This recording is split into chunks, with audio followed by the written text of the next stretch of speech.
అధ్యాయం 9. దివ్యజ్యోతి నిలయం, అరుణాచల పర్వతం. మద్రాసు స్టేషన్లో దక్షిణ భారత రైల్వే వారు సిలోన్ బోటుకి అందించడం కోసం వేసిన ప్రత్యేక రైలులో ఒక బోగీలో నేను, సుబ్రహ్మణ్య ఎక్కి కూర్చున్నాము.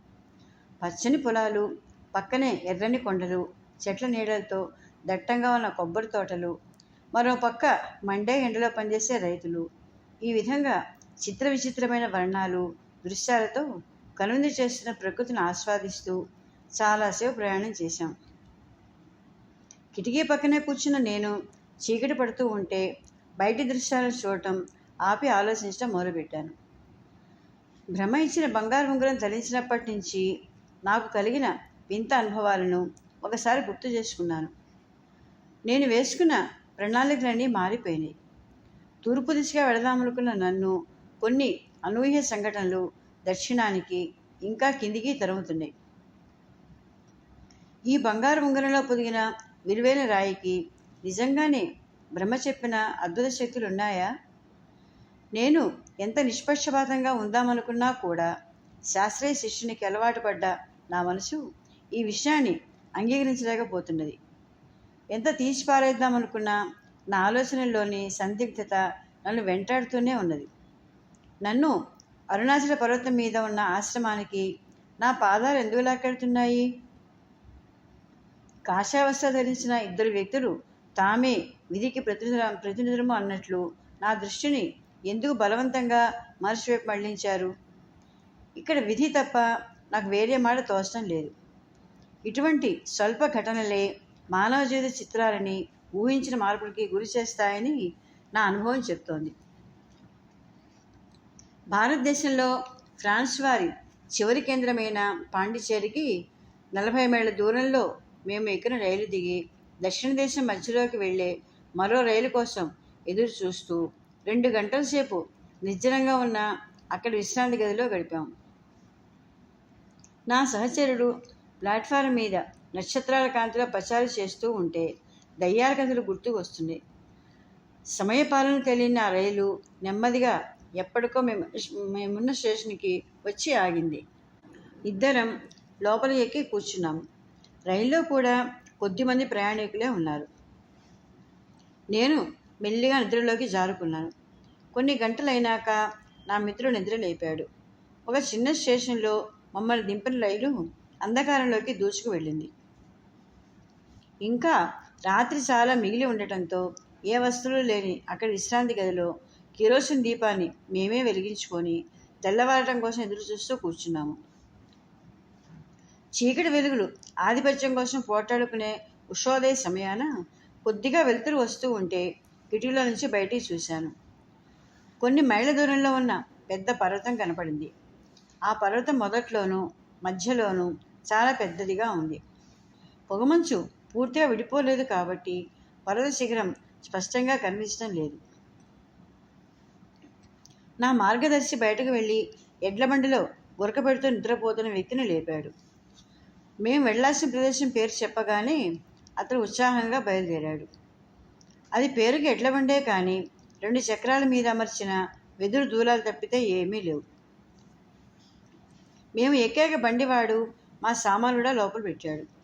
సుబ్రహ్మణ్య ఒక మనిషికి అవసరమైన అతి కొద్ది స్థలంలో ముడుచు కూర్చున్నాడు. నేను కాళ్ళు బయటకు పెట్టి లోపలికి వంగి కూర్చున్నాను. బండివాడు 2 ఎద్దుల మధ్య ఉన్న పెద్ద దూలం మీదే కూర్చున్నాడు. అందరం సర్దు కూర్చున్నాక బండి బయలుదేరింది. ఎద్దులు చిన్నవిగా ఉన్నా తెల్లగా బలిష్టంగా ఉన్నాయి. అయినా ప్రయాణం మందకొడిగానే సాగుతోంది.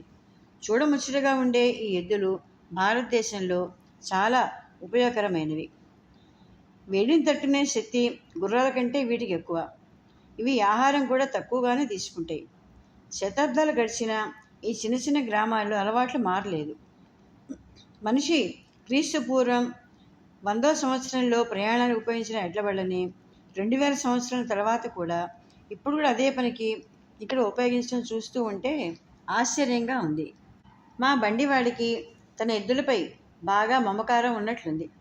వంపులు తిరిగిన ఎడ్ల కొమ్ములకి చాలా అలంకారాలు చేశాడు. వాటి సన్నని కాళ్ళకి ఇత్తడి గంటలు కట్టాడు. వాటి ముక్కు రంధ్రాల్లో నుంచి లాగిన తాడుతో వాటిని నియంత్రిస్తున్నాడు. అవి చురుకుగా వెళుతూ ఉంటే నేను ఉదయకాల సూర్యుని చూస్తూ కూర్చున్నాను. బాటకి ఇరుపక్కల అందమైన దృశ్యాలు మనసుకి ఉల్లాసం కలిగిస్తున్నాయి. విశాలంగా పరిచిన పొలాలే కాకుండా దూరంగా, దగ్గరగా, ఎత్తుగా, పొట్టిగా ఉన్న చిన్న పెద్ద కొండలు దిగంతాల వరకు వ్యాపించి కనువిందు చేస్తున్నాయి. రోజంతా పొలంలో గడిపి అలసిపోయిన ముఖంతో ఉన్న ఒక రైతు మా పక్కగా వెళ్ళాడు. ఇంతలో తల మీద ఇత్తడి బిందెతో నీళ్లు తీసుకెళ్తున్న ఒక స్త్రీ కనిపించింది. ఆమె ఒళ్ళంతా పసుపచ్చ రంగులో ఉన్న ఒకే ఒక పెద్ద వస్త్రం కప్పుకొని ఉంది. ఆమె భుజాలు బయటికి కనిపిస్తున్నాయి. ముక్కుకి ఒక పక్క పెట్టుకున్న ఎర్రని రాయి, 2 చేతులకి ఉన్న బంగారు గాజులు సూర్యకాంతి మెరిసిపోతున్నాయి. ఆమె నల్లని శరీరం చూడగానే ద్రావిడ జాతి స్త్రీ అని తెలిసిపోతోంది. ఈ దేశంలో బ్రాహ్మణులు, మహమ్మదీయులు తప్ప మిగిలిన అందరి శరీర వర్ణం ఇలాగే ఉంటుంది. ఈ ద్రావిడ స్త్రీలు సహజంగా చాలా ఉత్సాహంగా, సంతోషంగా కనిపిస్తారు. చక్కటి మాధుర్యం కలిగిన గొంతులతో వీళ్ళు ఎక్కువగా మాట్లాడుకుంటూ ఉంటారు.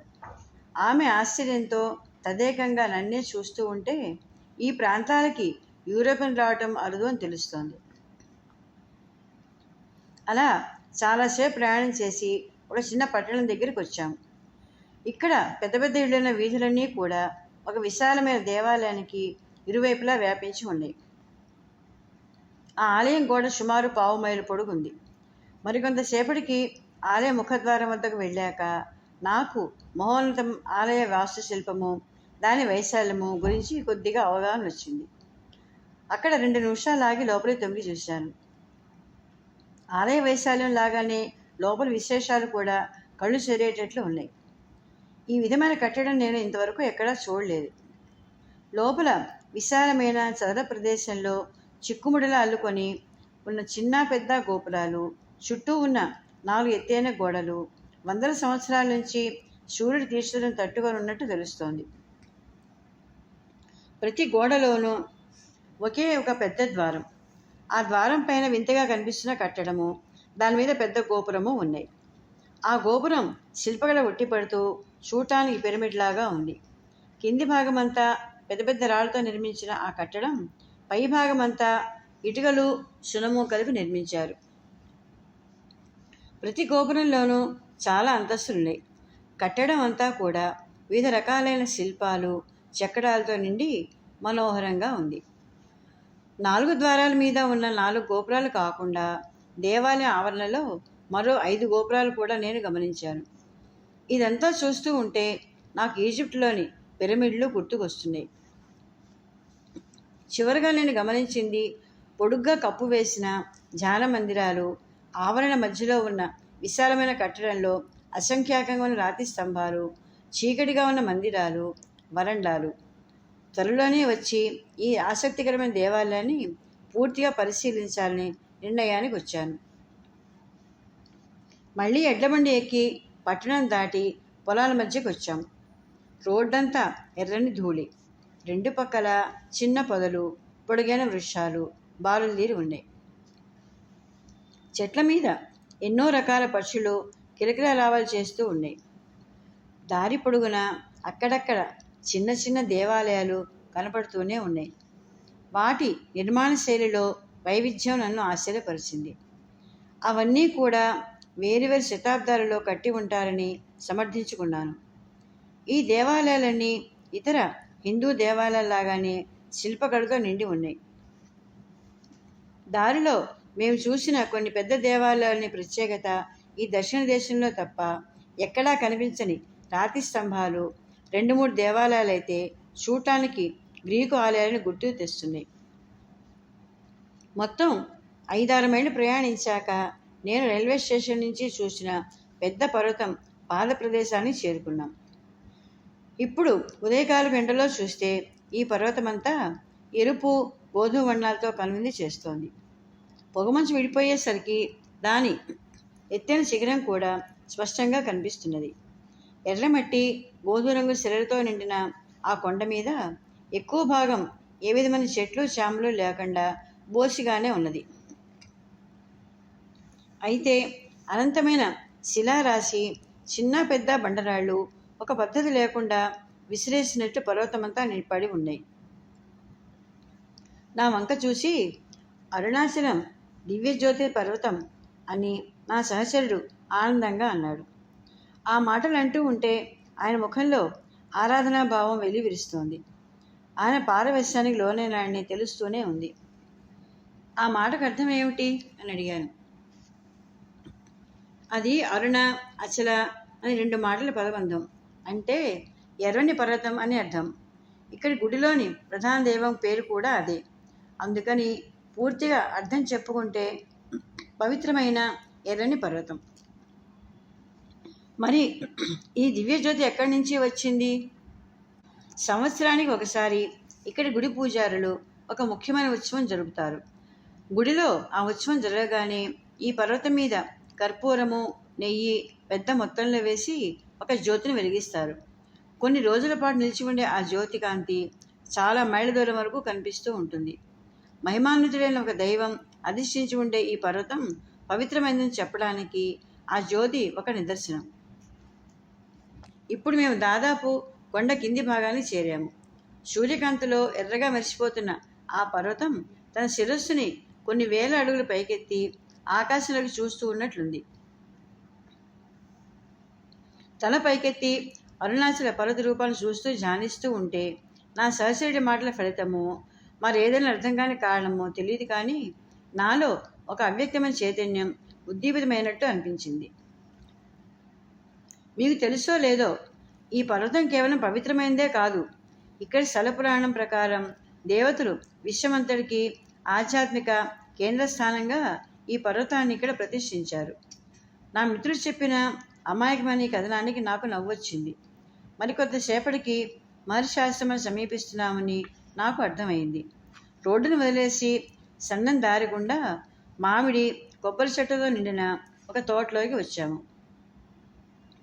ఆ తోట చివరికి వచ్చా కూడా ఒక గేటు దగ్గర మా బండి ఆగింది.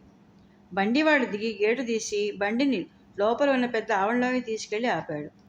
నేను బండి దిగి నిలబడి చుట్టూ చూశాను. మహర్షి గారి ఆశ్రమం ముందు దగ్గరగా పెరుగుతున్న చెట్లు, దట్టంగా మొక్కలు పెంచిన ఒక తోట కనిపించినాయి.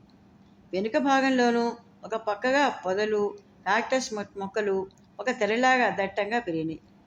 పశ్చిమ దిక్కున కొద్ది దూరంలోనే పెద్ద అడవి కనిపిస్తోంది. కొండ కింది భాగాన ఒక అందమైన ప్రదేశంలో ఈ ఆశ్రమం ఉంది. నిర్మానుష్యంగా జనావాసాలకు దూరంగా ఉన్న ఈ ప్రదేశం తీవ్రమైన ధ్యానంలో మునిగిపోయే వారికి చాలా అనుకూలంగా ఉంటుంది. ఆశ్రమం ఆవరణలో ఎడమ పక్క 2 చిన్న కుటీరాలున్నాయి. వాటి పక్కనే ఎర్రని పెంకులతో ఒక పొడవైన ఆధునిక భవంతి, ఆ భవంతి ముందు చిన్న వరండా కనిపిస్తున్నాయి. ఆవరణ మధ్యలో ఉన్న పెద్ద బావి దగ్గర నడుము వరకు మాత్రమే బట్టగట్టుకున్న నల్లని కుర్రవాడు ఒక బకెట్తో నీళ్లు తోడుతున్నాడు. మా బండి చప్పుడు విని కొందరు వ్యక్తులు భవంతిలో నుంచి బయటకు వచ్చారు. వాళ్ళందరూ వివిధ రకాలైన వేషాలతో ఉన్నారు. ఒకరు కేవలం గోచి మాత్రమే ధరిస్తే మరొకరు ఖరీదైన పట్టుబట్టలు ధరించారు. వాళ్ళందరూ మమ్మల్ని ప్రశ్నార్థకంగా చూస్తూ ఉంటే సుబ్రహ్మణ్య పెద్దగా నవ్వాడు. వారి దగ్గరికి వెళ్ళి అతడు తమిళంలో ఏదో చెప్పగానే వారి కవళికలు ఒక్కసారిగా మారిపోయినాయి. అందరూ నవ్వుతూ నా వంక సంతోషంగా చూశారు. వారిని చూసి నాకు సంతోషం కలిగింది. మనం ఇప్పుడు మహర్షి గారుండే గదిలోకి వెళ్దాం, సుబ్రహ్మణ్యం ముందుండి దారి తీస్తూ అన్నాడు. నేను వరండా బయట ఆగి నా బూట్లు విప్పాను. మహర్షికి సమర్పించడానికి తెచ్చిన ఫలాలు తీసుకొని లోపలికి అడుగు పెట్టాను.